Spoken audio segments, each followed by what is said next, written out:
É, hoje também vou falar sobre... Está sendo muito discutido, né, desde algum tempo. Um grande neurocientista português, que é Antônio Dalmaso, escreveu livros sobre essa questão e explica muito bem, e tem palestras dele no YouTube. Eu falo muito, vou referenciar muito palestra, porque hoje em dia a velocidade de aprendizado, a gente não tem tempo de ler tantos livros, né? A ânsia por conhecimento é tão variada que a gente pode focar, encontra uma palestra interessante, então vai nesse autor e compra os livros, né? E aqui no YouTube a gente pode, ali nos 3 pontinhos, alterar a velocidade. Então, se o palestrante estiver falando muito lentamente, pode acelerar e encurta o tempo de visualização de uma conversa. Então, Antônio Dalmaso, ele define muito bem o que é emoção e o que é sentimento, diferenciando isso, né? Sendo que emoção é a reação instantânea, né? É aquela percepção do mundo exterior através dos nossos sensores, da visão, da audição, do paladar, do cheiro, do tato. A gente informa o cérebro e tem uma reação, um espanto, um medo, uma alegria, uma tristeza, é um nojo, né? Então isso é emoção, que uma pessoa pode ver, né? Agora, essa emoção chega ao cérebro e é elaborado um sentimento. Essa elaboração depois vai ser exposta da forma que eu elaborei. As pessoas podem não perceber, eu posso dissimular. Leva o seu tempo. Agora, a questão da emoção, que é instantânea, é reação, em cada pessoa pode uma mesma emoção ser aprendida, ser compreendida pelo cérebro de uma forma diferente. Outro dia vi um neurocientista dizer: eu posso mostrar uma tela e uma pessoa dizer isso é azul, e a outra dizer isso também é azul, mas os azuis podem ser diferentes, porque o sensor da visão em cada um deles pode ter variações, né? Não é exatamente. Eu vou piorar a situação. Quando a gente fala de ser humano, aí a coisa complica. Certa vez, atendendo um casal de clientes, durante a conversa, eu já trabalhava com eles há algum tempo, conversando, ajudando na relação que estava complicada.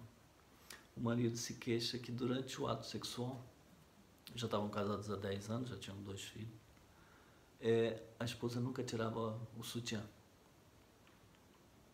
E era difícil ela ter prazer quando ele tocava a parte da frente, ou quando ela tinha vergonha de se mostrar.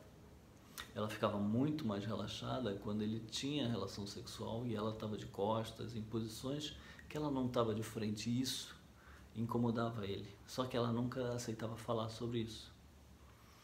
Eu marquei uma sessão somente com ela e trabalhamos,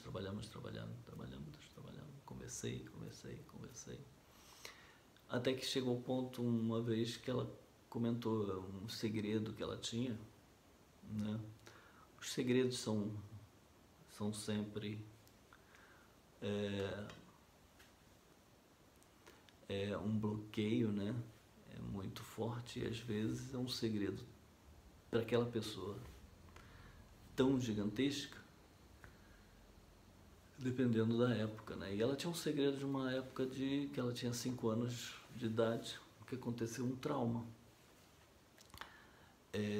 Depois de contado e esclarecido, aquilo se diluiu, né?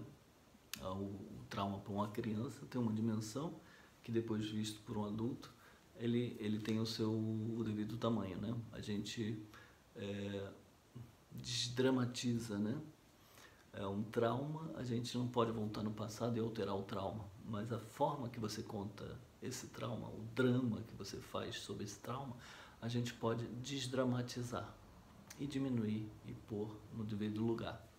Então essa cliente, por volta dos 5 anos, convivia muito com os avós, porque os pais estavam sempre trabalhando, e ela adorava o avô, tinha uma paixão, uma adoração por aquele avô, e ela não sabia, confiava no avô e na avó, estava sempre, desde pequenininha, desde os 2, sei lá, desde os 2 anos, e uma certa vez ela se lembra que o avô a levou para o quarto, tirou a roupa dela por completo, falou para ela deitar na cama, ele tirou a roupa toda e se deitou por cima dela. E ela me descrevia que ela não entendia aquele avô que ela tanto amava, que ela nunca tinha visto ele nu, que ela nunca tinha sentido aquela forma de toque. E ele se deitou por cima. E ela sentia até hoje, até o momento que ela estava contando, o toque, que era um toque quente da pessoa que amava, muito carinhosa. Mas assim que ele tocou, entra a avó que estava na cozinha fazendo comida e vê a cena e começa aos gritos, a gritar e expulsar o avô da cena e abraçar a menina e falando que aquilo era uma coisa horrível, aos gritos, envolvendo religião e demônios e isso. E ela pegou um pavor de uma sensação de tato que era agradável, era o avô que estava tocando nela, mas uma crença, uma concepção e um sentimento de nojo, de pavor, de medo.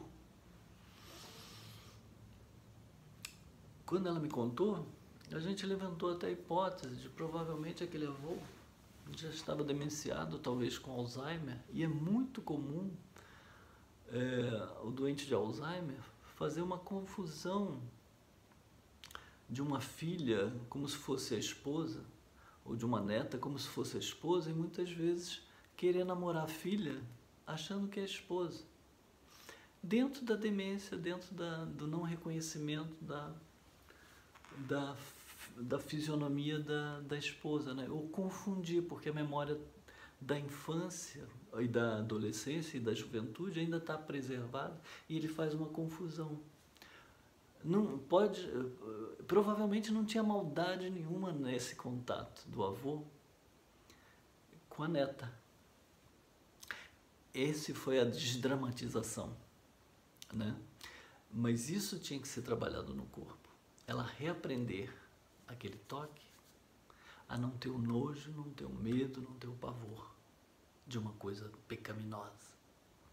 E aí foi trabalhado com o marido para desdramatizar e ela aceitar o corpo, a parte que ela se lembrava do toque do avô, que era pecaminosa, era demoníaca.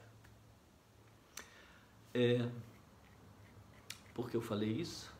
Porque envolve uma emoção, um toque que gera uma emoção, que para uma menina não se pode falar em sexualidade, né? Já não falamos da época do Freud, hoje em dia se fala de erotismo, é um toque erótico. Ela sentiu um início de prazer, um toque agradável, mas foi associado a um sentimento muito embolado. É só um exemplo de que emoção e sentimento tem um aprendizado que pode ser muito distinto e é distinto de acordo com as experiências que cada cérebro tem.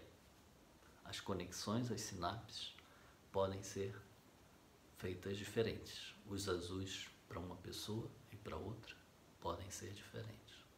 Compreendido? Um abraço.